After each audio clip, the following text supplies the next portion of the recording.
Well, here it comes.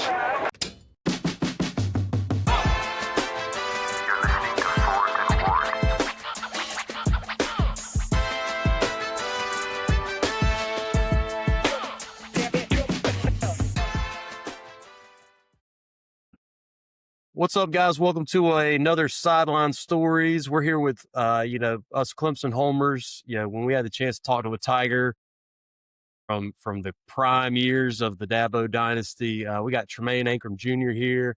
He's also out here in Texas with me. And you still down to come to the game Friday? I talked to our secretary about getting you a ticket and all that, man. If you got the time, love for you to come on out. But I know it's a hike to get from here from where you're at, so it's all good, dude. But It's never too far for good ball, right? Like, I'm a guy that loves like the energy. I love the fans. Like, high school football is probably the most like nostalgic, exciting experiences you can still get. That's like, pure to the game. There's always Yeah. money here. NFL is kind of a little more businessy, but when it comes to high school football, that's pure. Yeah, and have you been able to come to a high school game since you got out to Texas? Like, to be able to, because you're from Georgia, so anytime, like, in my comments or whatever for the little thing I do, like, it's always Georgia's better, California's better, Texas, Florida's better. Like, what are your kind of thoughts if you've been able to compare any? That like ball is good all around, especially in these bigger states. Every place has its own kind of distinct style, kind of like barbecues, right? Like the entire industry of barbecue is built on itself, right? We wouldn't have the beautiful game if we didn't have Texas players, Cali players, Georgia players. They've got little spots in Ohio and all those places. But that brand of Georgia ball is per capita some of the best ball that you could play. So I came out here being a real skeptic. All right. I drive down, I see Allen Stadium, I see Prosper over here, DeSoto. I'm like, okay, let's start sampling, because Texas is huge. Yeah, Georgia's only but so many people. South Carolina's true. only but so many people. So per capita, I think we gotta beat. Yeah, I think that was kind of my thing, is like, it's apples to oranges, right? Like, Texas got a huge population, California, huge population, Florida's up there, right? And so obviously like you said, per capita, there's other states that might be producing more and all that. My biggest eye-opening thing out here was just the investment, like, from every community you see. Like, it could be small town with, not that much funds or whatever, but they're going to have a nice football stadium. And, yeah, I don't know, just the investment level, I guess, was the biggest eye-opening thing for me. But yeah, it's just hard to compare. Like you said, there's good ball everywhere if you look for it. I agree. What do you feel like has been the most, like, as far as looking at the players on the field, what has kind of stood out to you the most, as opposed to where you've been before? That's tough. I feel like the skill player level and the quarterback play, like, I don't know. And we're in a tough district anyway. We're in 6A, and we're in one of the more competitive ones. Like, the team, the top four make the playoffs, right? Well, there's going to be two or three teams in our district that don't make the playoffs that would be second place in another district in an area. So maybe I'm kind of biased too, but like, every weekend, week out, like, you were playing dudes, and it's just like, golly, can we not get like an easy game in here? Like, just to give, but it's a good measuring stick. But I don't know, the skill player talent, I feel like's up there, and just kind of like how it's structured, like a college program where it's year round, right? We're doing skill development nonstop in the off season, and quarterbacks are working on timing and all that all off season and stuff. And, just talking about reads and stuff. Like, it's where I was before. I feel like it was very surface level in the football teaching part of it, because we have, like, we literally see our guys every day. I feel like we get so much more in depth about, why our system, we do this to this and this to this. So, I don't know. I feel like that's just, and I'm in a way bigger school now than I was when I was in South Carolina. So, I don't know. I feel like that's just kind of the bigger thing for me. But And I probably agree. I mean, so I'm still in South Carolina, and the South Carolina ball, if you have one guy that's a D1 guy, that can make or break your year. Like, I hate to say it, but like, that one guy can almost carry you through a lot of these regions or playoffs, whatever, versus you go to where you're at now, Adam, and you have, how many did you say? Eight, we got eight or nine eight Division guys One with guys. Division One offers. I mean, just that difference, which I know y'all are a bigger school than we are, but that comparison, just having that many at one school, and it's not just your school that has that. It's almost every school you play that has similar kind of It's talent levels. I mean, that is insane to me. But now, Tremayne, you're from Powder Springs, Georgia. So Hmm. what high school? I'd love to hear like your story. What was your upbringing like, and what was your high school experience like? Let's dive into that a little bit. Yeah, Powder Springs, Georgia is one of those hot spots for sports. I was actually originally born in Denver, Colorado. Yeah, I was born in Denver, Colorado. That's where most of my family is still. About half of them moved kind of to the south and kind of congregated in those areas. But yeah, I originally came from Denver, and my dad saw more opportunities, so we moved out to Georgia. And from a very young age, I knew sports were just different. You know, like I remember going to my first little Pop Warner, my first little basketball practices, and even the baseball games. There's a different level of intensity across the board. My dad kind of coached us through initially. Him and a couple buddies around the community just kind of came together and put things together. Those practices were intense. Now we would get after it. There was hitting, there was rolling, there was yelling words probably shouldn't be said around kids, but it came from a good place. And it was me, my mom, my two sisters, and we stayed down there in Georgia for a while. I went to McEachern High School, so our little Pop Warner program was Powder Springs Indians. But there was so much talent. There was so much like ability on these teams from, basketball players, football players, track stars, and all that. We actually split into two teams. Hillgrove, where you got alum like, Brandon and Bradley Chubbs and King Drake and all these Golly, guys, Evan Ingram and all that stuff. And then you got McEachern that's put out a whole bunch more players and things of that nature and linemen and D line. And so we were butting heads a lot.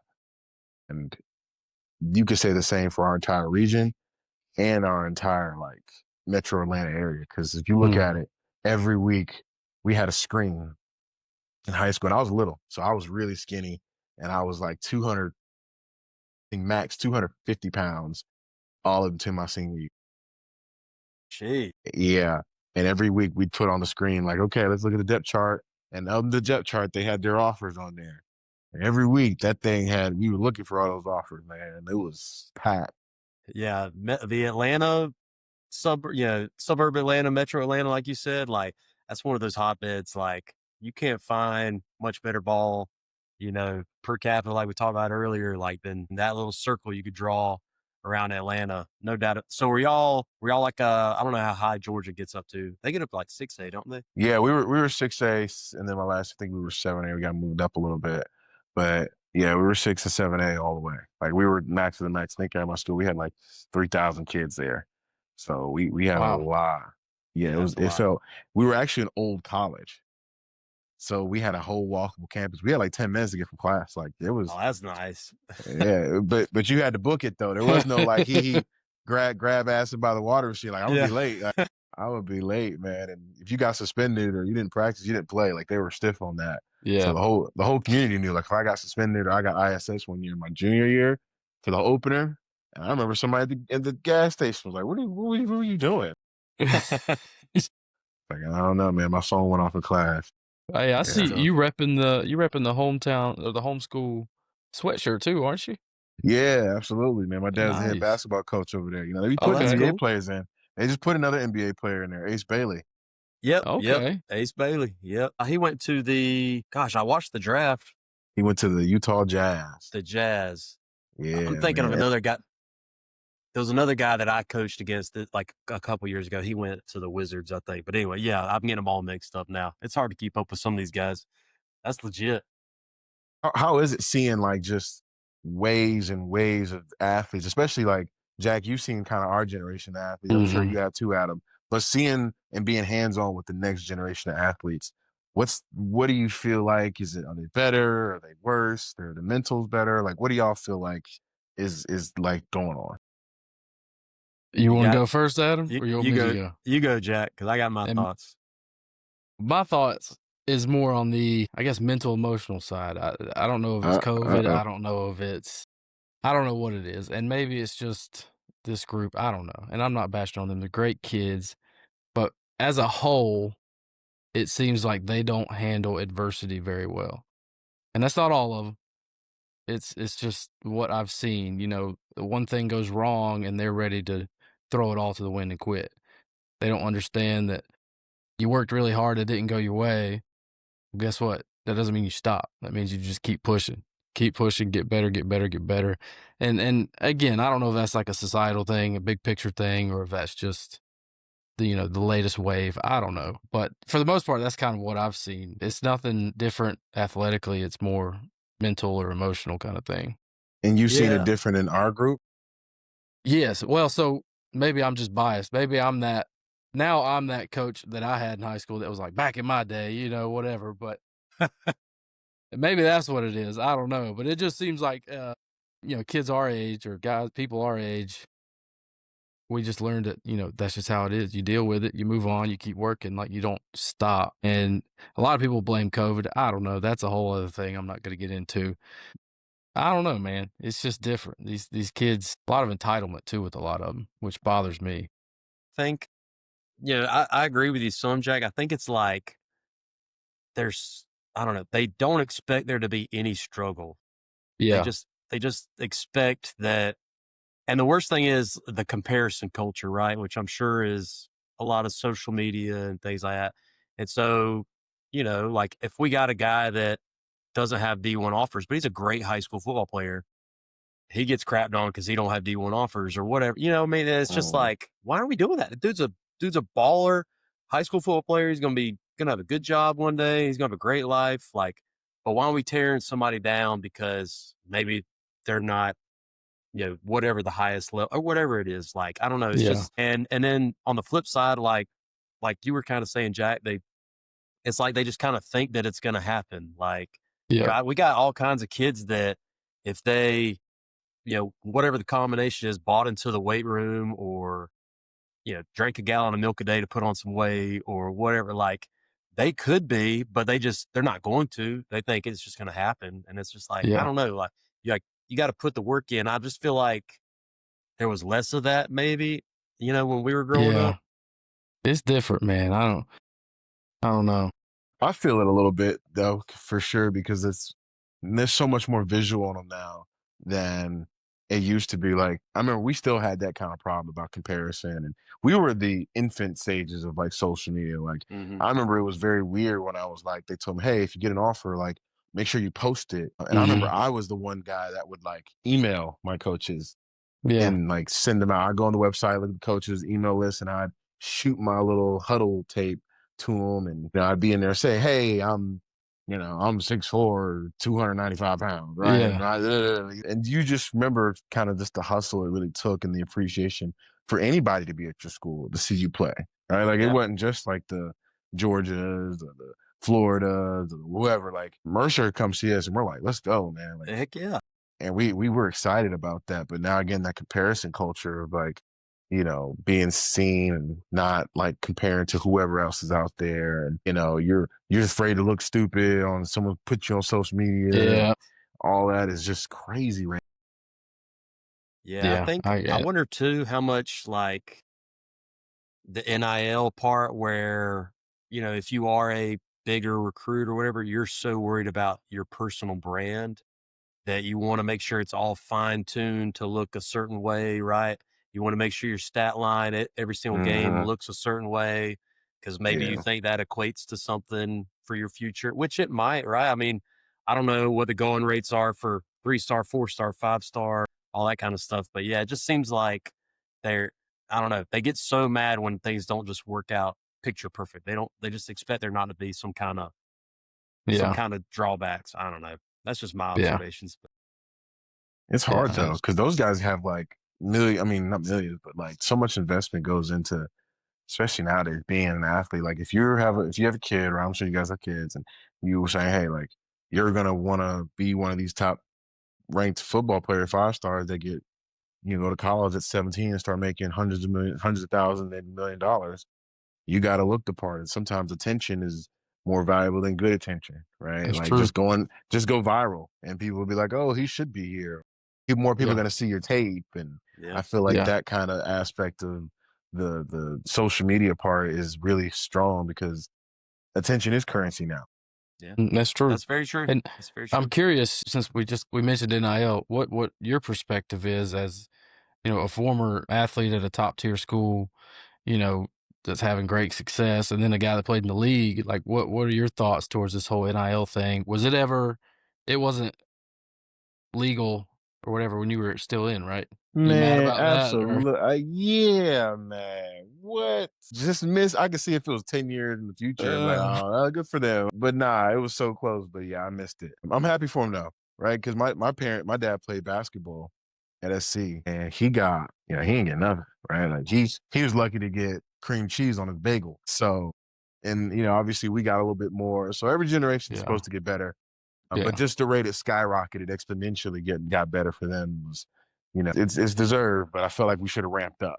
yeah, yeah. And I've always thought, especially with the money that universities get from these guys going out there and playing, it always seemed to me they should get something. That they have. I mean, how could they not? You're selling their jersey, their name or whatever on it, and they don't get a dime from that. That always seems wrong. I just don't know if I don't know how. There's no right answer. They should get paid. I agree. It's just how do you implement it without, you know, kind of now it's no rules. Things are just kind of going, and kids are making stuff or making amounts that somebody won't make in their entire lifetime in college, which is incredible. But I don't know. There's no right answer They to it. should have got in front of it, man. They should have Yeah. literally been like, That's all right, true. in 2005 we're gonna start at 50,000, and we're gonna move to 100,000 That's next true. year. And if we should have just moved like that, and then no one would have cared. Yep. No one would have been like, we're not asking. They weren't asking to break the bank. We were just saying, hey, I'm get off practice real late, and the West End zone's closed, and I still got to get home. I'm so hungry. I got to do this. I got to stay late and work out. Like we were just asking for like, hey, we bring Yeah. value. I'm bringing my neck. Like I got a boot on, my knees tore up. I Yep. still got to study. Like that's real value to these universities that go up in tuition every year because Yep. people start winning games, and we still just 99% of these guys aren't going to the pros. So like let's not kid the numbers. 99% of these guys won't make money on football when they're done. 100%. Yep. So let's let them capitalize at the best of their ability. And that's why I never understood the argument that some people would make that, oh, well, they're getting a free degree. Like, free? Like, these dudes are in there all year, It's all like- day. Take them to mat drills. Like, Take them to yeah, mat. Let's let them yeah. see that spring ball. Yeah. Come on now. Like, I get what you're saying that they're getting a degree at a good school. That's great. But, like, they need more than that now. Like, these dudes are out there Yeah. putting their lives, their bodies, everything Well, on the line. Yeah. and it Ru- cracks Reuben me up Foster, too. no- It cracks me up too when like usually you hear that from the generation that like bought a house for like 20 grand, Yeah. and yeah. like only one parent worked, and Yeah. they got Just everything stop paid going off. out. Like, Yeah. Like that's not how it Why works. does your though. wife work? Why would she do that? Uh, yeah, Oh, it's. man. But so you get to Clemson. When you enrolled at Clemson, were you still around 250? You said you were kind of on the lighter end. Yeah, I was 270 at that And- point. I had 8. It was mid-year, right? So what was it Yeah. like going from literally like high school ball to a month later? Like you are now at a Power 5, like top tier football team, like eventually winning national championships, right? You were on both of the natty teams, weren't you? That was, yeah. Heck yeah. Like what is that whole transition like? Because I just imagine it's like a blast. Like, I don't know. I think when I first stepped on the campus, I could kind of feel like the expectations because I remember I enrolled. So I committed to Clemson real late. I committed to Clemson like in, I think like late October, early November. And I knew I was going to enroll in early. So we started that process as soon as I did it. And I remember I stepped on campus. They were about to play in the Orange Bowl. So we were kind of in those meetings. We were still getting onboarded, but we were still in the meetings. We actually got to practice with them. And to see the intensity, to see the structure, it felt like the military. Like I literally felt like I was walking into like a military base on how rigid everything was, how attentive people were, and top down from the head coach all the way down to everybody. I mean, players, assistants, equipment managers, everybody knew what was going on. It was a standard and you held it up. So I was prepared well to compete in high school just because how intense and how many players there were in those areas. But to have that kind of rigidness was eye-opening for sure. Yeah, I can only imagine like being, 17, 18. A couple weeks ago, Like you said, you got a 10-minute passing period to get to your class and all that. And now you got to be at off-season workouts at crack of dawn. Yeah, your day starts at 5:50, and you got 5:57. You got to go here at 6, and then you got to eat breakfast, and after you eat breakfast, go way out, and then catch the bus, and then go to class, and then come back from class, go work out, and go to practice. Like, it was every single minute of every single day was almost accounted for. And they were like, I know you're just coming from high school, but suck it up. Get there. No, I had no car, no moped. I just had to walk everywhere. And I was like, I got 20 minutes. I'm seeing, pretty girls walk by. I'm seeing people ride everywhere. I'm seeing the class schedule, and they're like, go do it. So your first. My bad. Go ahead, Jack. So Coach Caldwell was still with the offensive line, right, when you came in? Yeah. I know you got to have a good Coach Caldwell story. I mean, that man is like a walking quote, like everything. Some of it you probably can't say on here. But, no, yeah, I don't want to get canceled. I got my teacher. I got my Pickie hat on. I got my teacher. Because, I mean, so do you remember Ryan Norton? So he was a little bit before you came in, I guess. So my freshman year was his senior year in 2014. Anyway, he's my head coach at the high school I'm at now. And just hearing his stories about Robbie Caldwell are some of the best football stories I'll ever hear. And if you don't have to share it if you don't, that's fine. I just figure he'd have some good ones that you might remember. Oh yeah, his sayings were always like, you be watching film and then he'll have a saying that'll just take you. What did you just say? Just out of pocket, of pocket, man. I think John Simpson had a really good block on something, and he like pancaked him, and he said that would have been an okay block, but you had to give him the famunda, and he was like, "What was that? You gotta go scrape him on the famunda cheese, your nuts, and you gotta." I was like, "Oh my god, what are you talking about?" The impression's spot on, man. The impression is spot on. He was so good at that, and it was like it changed from tense, like tense on lobsters to funny, and he was like, someone got beat. And he was like, boy, you're soft as wet tissue paper. I was like, that's funny, but that's kind of sad. But he was a really great coach, man. I was so lucky to have a coach like that. Oh, my God. He had one, it was about, I think it was 2 rats in a sock. I can't say the rest of it, but you were softer than 2 rats, doing some activity in a wool sock or something. And that was just an all-timer that always sticks in my mind. No, you came at the perfect time. I mean, you were kind of one of those that led those pivotal, I guess, 3 years. It was a 3-year span in between 16 and 19 was the second natty. Right. So you were, part of that core group that really kind of changed how Clemson's viewed, across the country, which is, probably really, really special to be a part of. So what was your top moment from your time at Clemson? Man, I think it's easy for me to say. I thought it was like the first natty. It's just that, losing to who we lose to early that year. We lost to somebody that year. Pittsburgh or Syracuse. It was Pittsburgh. Yeah, I remember just kind of, having that expectation, letting everybody down to hate you, and then fighting back up to kind of finish it out was amazing. But I really have to give it to it was our 15-0 year, and we had like our little, like a winter camp, essentially. Like, kids leave after the finals for midterms in December after the AC championship. People leave. We have camp. So it's grueling, right? Like, you remember, Jack, like those like 10 bowl practices or those 12 bowl practices were hard. It was probably a lot easier for me. I was just working. Hey, I mean, they worked you to the bone, though. Like, they did, but I wasn't out there dying at practice. I felt for y'all. I really did. Yeah, so it was tough, and then we had the day where we went to the arcade and the little batting cages, and then we had Christmas when we landed there in Dallas. We played Notre Dame, and I remember just those 2 days, like, we were grueling each other. It was hard. It was a lot of trues and backs and forths with the defense and offense, but just those days really reminded us, like, this is really just about ball and boys. Like we were one big family, and no matter how hard we worked, the standard was the standard, but underneath it all was just layers, and the top players vibe with each other, even though they clashed. The top and the bottom players really vibe with each other. Like, everybody was accounted for, and everyone was appreciated, and you could feel that energy on those 2 days, especially. Now we had it every other day, but like just the appreciation, but you really felt those on those 2 days. Yeah. Yeah, I was at that game, the Notre Dame game in Dallas. Oh, here it is. You got my souvenir cup. Y'all beat There the he brakes is. off of them. Uh-huh.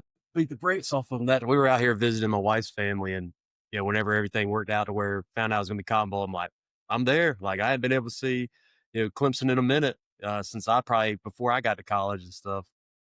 Yeah, like you said, I just remember I went to a small school, but similar scenarios, right? The fall camps, where nobody's on campus. It is literally just the football guys. Like Uh-huh. we went through the schedule, right? The schedule's from dawn till dusk, and like it's just boys and ball, right? We're just a bunch of guys being dudes and making some great memories. A lot of them we can't share on the podcast, but that's what makes it special. I Yeah. wasn't even there, but I know it, Yeah, man.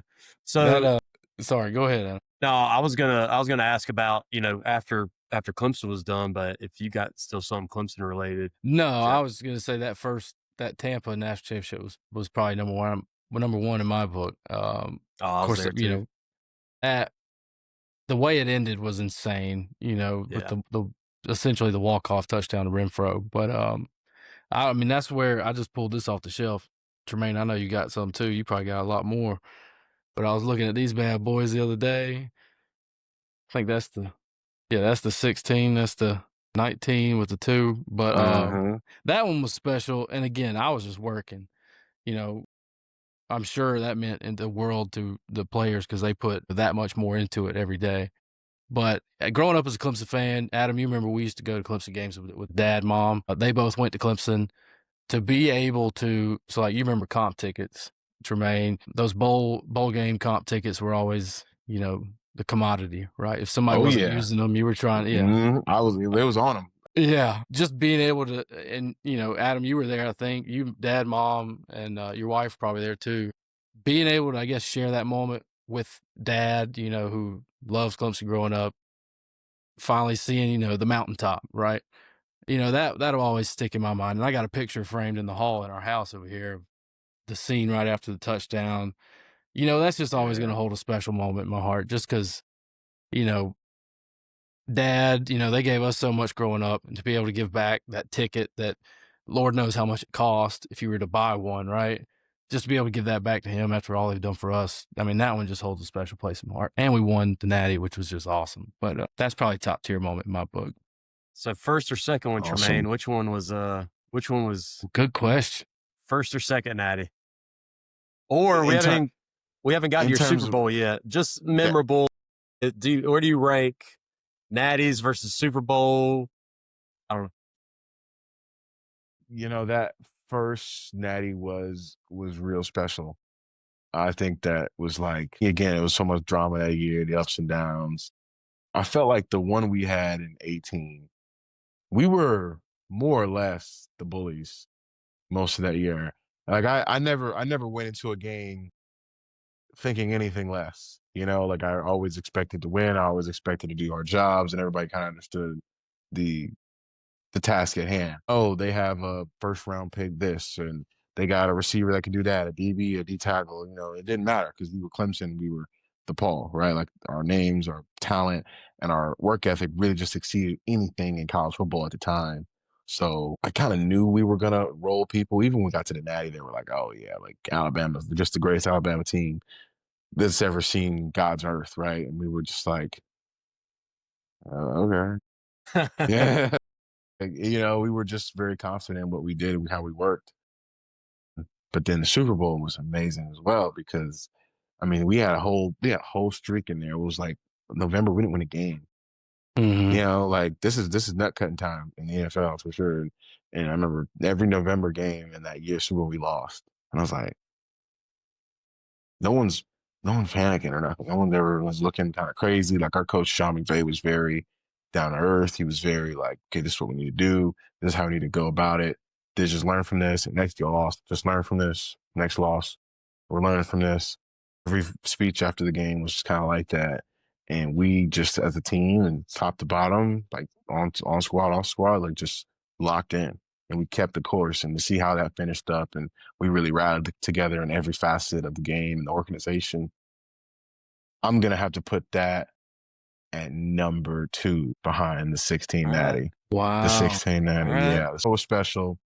The 15-0 one, it was a big moment for me too, because I remember I was just like a full-time starter at that point, and I just really adopted it. And I was so locked in even after we won. I was just like, I really just enjoyed kicking ass more than I enjoyed winning the game, right? Like, I was ready for the next practice. But that 16 natty, like, seeing what it really meant to be a champion at all the points of the season was like number 1 for me too. Yeah, it was different, man. It was different. In Tampa, let me tell you, tore down Tampa that night. Sure that did. was okay. Sure did. It looked like the apocalypse back at Clemson. I saw they tore up cars. It looked bad out there. Oh, man.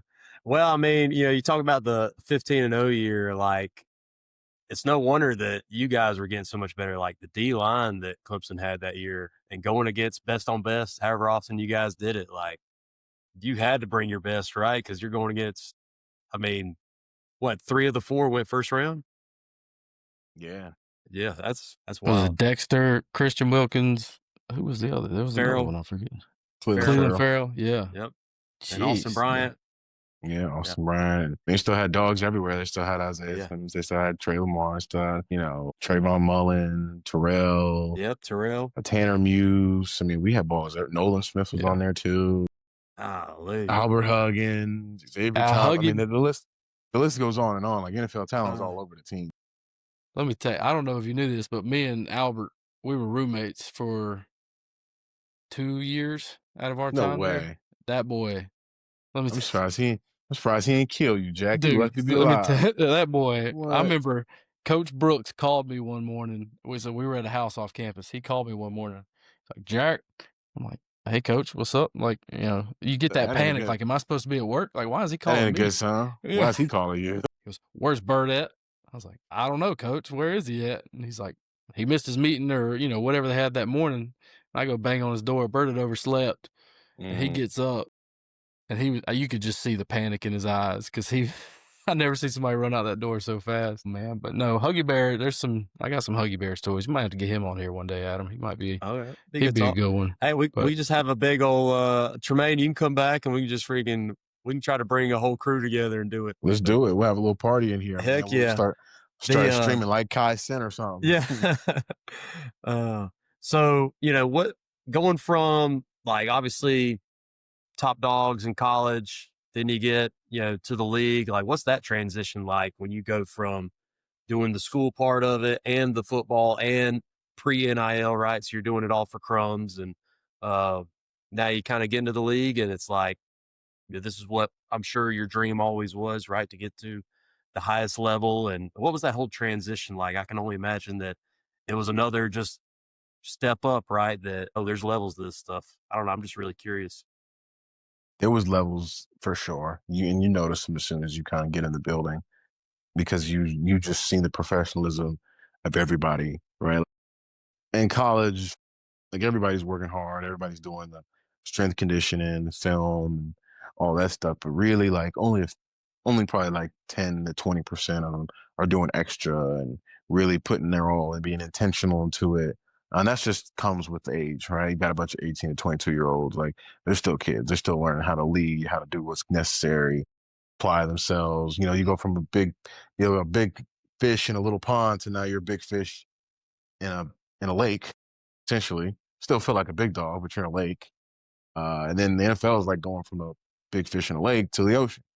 Like, oh, there are sharks here. Oh, and then you're like, is that a whale running a 4.5, right? Like, right? Like, you start to see what is really the reality of the level of competition in the league. It's like, okay, everybody's super great, super talented, and probably like the inverse of that ratio, 80% of them are going extra, doing film and studying and weight room, nutrition. So now you understand that we're all at the same level. It's just good on good everywhere. Good on good film study. Good on good on the field. Good on good on your recovery. Good on good on practices. Like, everything matters. And you felt that pressure. But if you took it seriously in those areas in college, it translated pretty well, which I had a really good squad at Clemson that kind of put together a routine for me and I kind of followed that. And it brought me into year 6 now, God be the glory. So Clemson prepared me for that transition really well. But it was serious. Yeah. It's I work with a couple guys who spent a little bit of time in the league, and they kind of had similar thoughts. Like, you go from being the big fish in your pond, right, and then now you are in the same locker room as a guy that maybe he's been doing this for a decade, like at the highest level. It's an eye opening thing. I don't know. Obviously you can protect the innocent if you need to. But who was like somebody you saw and you were like, that guy is a machine at everything he does, every facet? I'm sure there's a bunch to choose from, but is there anybody in particular? There's only one. It was just Aaron Donald, honestly. I forgot Over time. about that. Yeah, you forgot about that. I didn't. You did. Yeah, I remember that. He was. Yeah, that guy is serious. I mean, you don't have too many people with the combination of strength, power, IQ, ability, leverage. I mean, he's checking boxes I don't even have, right? Like the guy is just, he changed his entire game plans. And I remember seeing him at first. I'm like, this guy looks like not regular by any physical. I mean, he's a little shorter, but you just kind of assume that like this probably plays into a game. But you're like, nothing seems crazy. And then you get on the field, and that guy is like zoned out. He's locked in, and he's walking around with that. And you're like, this guy's a beast. And it So translates. that he puts hands on people, and he's violent, and he's fast, and he's strong. So you're like, okay, I see why he's the GOAT. I got you. Dang. Yeah, I I forgot that was because he just retired here in the last 2-3 years, maybe, right? If I'm remembering right. Yeah, like last year, 2 years ago, yeah. And I remember seeing on TV, like, this guy beats people fast. I never understood how people can lose a rep that bad. Like, these guys are paid professionals, right? Like you get paid for this. You were probably really, really good. He just made you look really, really bad. So what's going on here? I couldn't imagine having to go against him in practice. Good Lord, man. Just mitigate it. Just, take away one option and then he goes to another, and you try to take away that option, and hopefully the ball's gone by then because he's definitely going to another option. Fingers crossed. So whenever, you win the Super Bowl with the Rams, you were with the Rams for 3 years. Is that right? Am I remembering? I was there for 4, yeah. 4 years. I got you. And I know you kind of moved around to some different spots. Then as you kind of seen some different organizations, what are maybe some areas that are some teams, organizations that you see that they do things different ways? Like I kind of always wondered that, like, how do different organizations operate? As a pseudo Cowboys fan, I hear all the time about how crazy the Cowboys organization is run and how it's kind of like a zoo where, if you pay the price, you can go tour the whole thing. And shoot, I did a free workout at the Star one time just because I pretended to have an address nearby, and I got to work out in the Star facility. And I'm sitting there like, they just let people do this. But I guess everybody's got a price. I don't know. I was just kind of curious how different organizations do things different. Yeah, you can feel it wherever you go. Like, obviously, there's a certain level of professionalism everywhere. Everyone's working for $1 billion industry. Everybody's working for $1 billion team, and we're all cogs in the machine. And you just notice how they operate as far as personnel, as far as who talks to who, how fast things move, how efficient certain processes are, what ownerships and what teams put money into what, right? Like some people are like, oh, we're going to get the very best on nutrition, or no, we're going to have the very best on family support, or we're going to have the very best in, whatever it may seem. And you can kind of tell what means more to certain players and what means more to certain organizations. The weather, obviously, some teams are in bigger cities. Like I was in Houston last year. And at any point, like, I remember the traffic got so bad that most people didn't even leave the facility until like 7:30, right? It was like, oh, we were just waiting for the traffic to die down.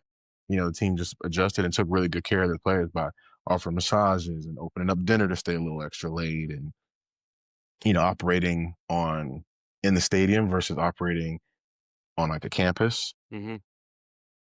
I remember like the Jags is right next to their stadium. It's really, really brand new. You can kind of see it, how they operate. It's flush. And then like the Rams are like 45 minutes away from their stadium. Like it's in the hills in Ventura County. And they moved a little closer now, but we were 45 minutes from the stadium. That's Like wild. it just wasn't feasible. You know what I mean? So yeah, you can definitely tell how different teams are. Like it's always super high professionalism, but certain things are just tweaked, and how that front office interacts with the coaches who interact with the players. Those relationships can be different everywhere too. So there's a lot of leeway in how things operate. I got you. So if you had to, because as coaches, me and Jack, like we always, especially in public high schools, you're right. You're like, man, if we just had, this kind of facility, but we had it in this location, that way this could be like this. And then you think about all the logistical side of it. As a player, what would be like a dream setup? We talk about the stadium being a certain distance, right? I know the Cowboys, to get to the Star, to Jerry World, good Lord, that takes forever. It's a hike. Like, yeah, that is an hour at least, like on toll roads probably. So I don't know. I'm just kind of curious from a player's perspective, what kind of things would you prioritize and what would be nice to have at certain points, or I don't know, your dream scenario? My dream scenario, if I'm like an owner or GM, yeah, so personally, I'm going to give I like having the stadium closer to the facility. I like that. It makes transportation easier. It makes post game and pre game a little easier because I feel like the more familiarity, the better the players kind of adjust to it. In Seattle, we practiced in our jerseys. I like that. I like creating as much game time situations as for. So the practices I would still like to get after, but we would still also kind of learn how to pair it up with a really good sports medicine, load management, and understand, okay, it's time to go. It's time to pull back. I would have grass on my field for sure. I've heard that a lot, especially grass guys is so much more forgiving, especially big dudes. Oh my God. Well, and I've heard a lot, like if a couple guys I work with have been in the league, just kind of hearing other guys talk about it. Like when you're playing at the game at the highest level with the biggest, strongest, fastest dudes in the game, being able to have natural grass where you have, like you said, that forgiveness and stuff is a game changer. Huge. Very huge. What about like nutrition? I know Clemson, did they have the new facility whenever you were there? The new football ops? So you got to have the chef and all that? Yeah. Nice. Yeah. I went from the West End Zone where we just got air mark in a tray every day. It's so bad. Then we watched the facility get built every day. We would tram over there or we'd walk across the street. We watched the facility get built every single day. And I remember like this guy give me this BS recruiting page. Well, we're going to build a stadium and it's going to be ready to put the trophy the trophy championship in this one right here. And I was like, okay, Dad, whatever. But every day we watched that construction team put together every day. So in practice, I go back through the entire year of practice at the end of the year. It's kind of just culminate. And I was like, they just laid the foundation. They put in the walls up. They put in it. So it's like they literally built this every single day. Yeah. It's wild, man. We got in there, we won, we put the championship trophy down and we walked in there. Heck yeah. I love Jack snuck me in one night, I think before it technically opened, or I guess it was after y'all's. Very. Damn, Jack. Very. He snuck me in. And put Jack in, he's going to get in trouble. The mini hill, was it pretty accurate in how the real hill is? I know the real hill's got the big hump in it. Like, you ever seen any guys take any tumbles or anything like that coming down? Oh, yeah. The Beanie Bowl, we had people stumbling. The Beanie Bowl is just like a preseason game for Clemson, but some freshman D-line, I'm not going to put his name out there, rest his ankles in peace, but he took a tumble. He took a real bad tumble. I think my friend Andrew had asked me before I even ran down the hill. He's the guy who made the Pickle Juice Company, and he was like, hey, man, like, what if you fall down and we all see you and make fun of you? And I was like, so now that's always been in the back of my mind. Before I even go down the hill, I'm like, I can't fall because he's going to be like, I told you so. You're going to fall and bust your ass and laugh at you. So I try to get down as fast as I can. Like, I think of the guy that was trying to like creep down and fumble and he twisted and jumped and it looked like Mufasa falling out of Lion King. Like, it looked ugly.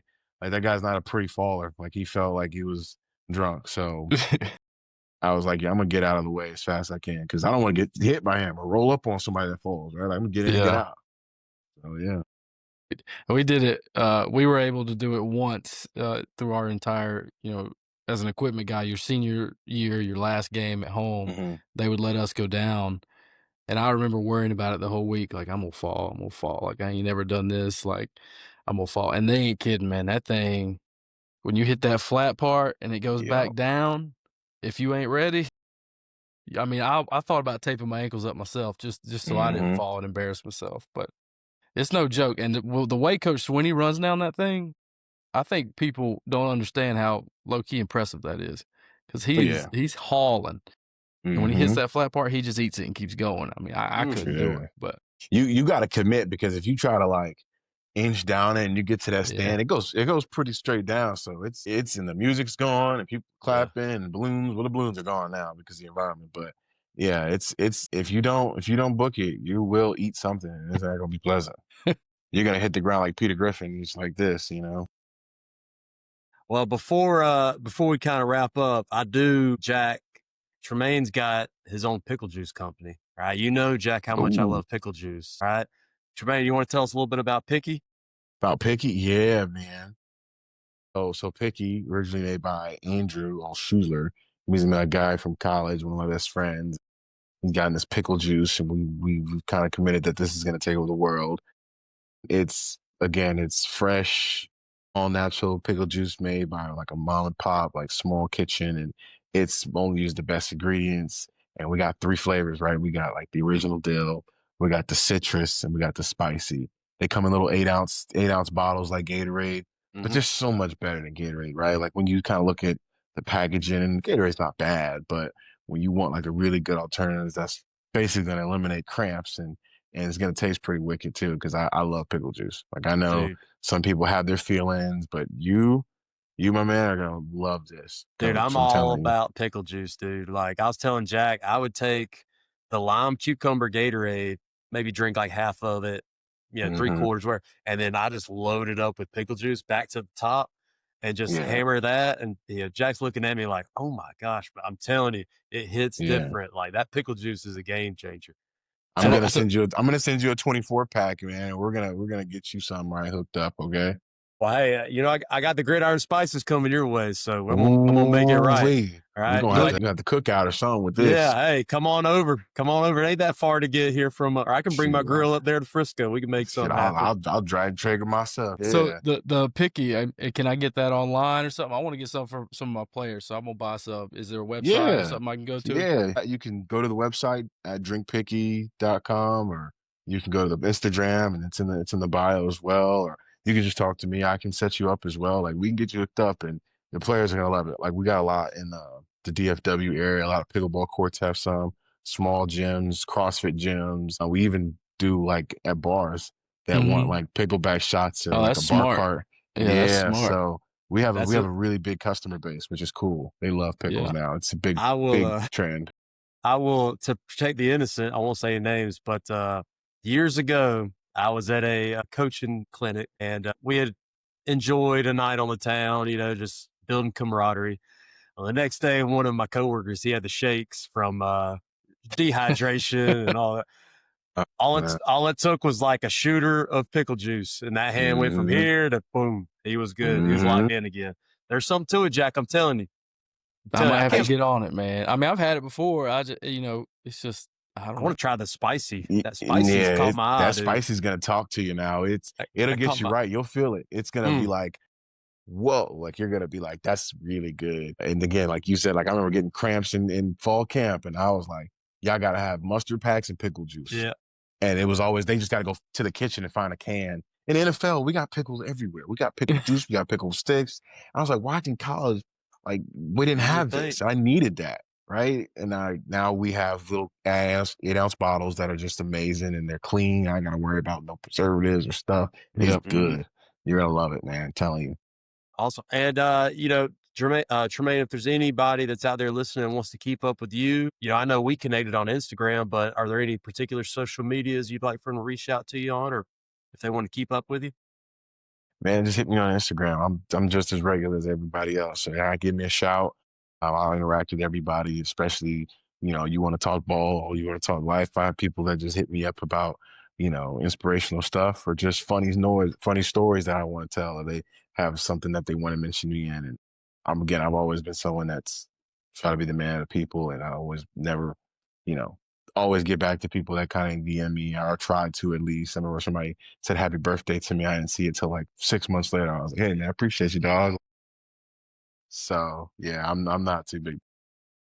Man, we appreciate your time tonight, dude. As always, guys, thanks for listening. Be sure to keep up with Tremayne and be sure to try out that Pickie. I know I'm looking forward to the spicy flavor myself. But as always, guys, thanks for watching another episode of Fourth and Ward. We'll see you guys next time.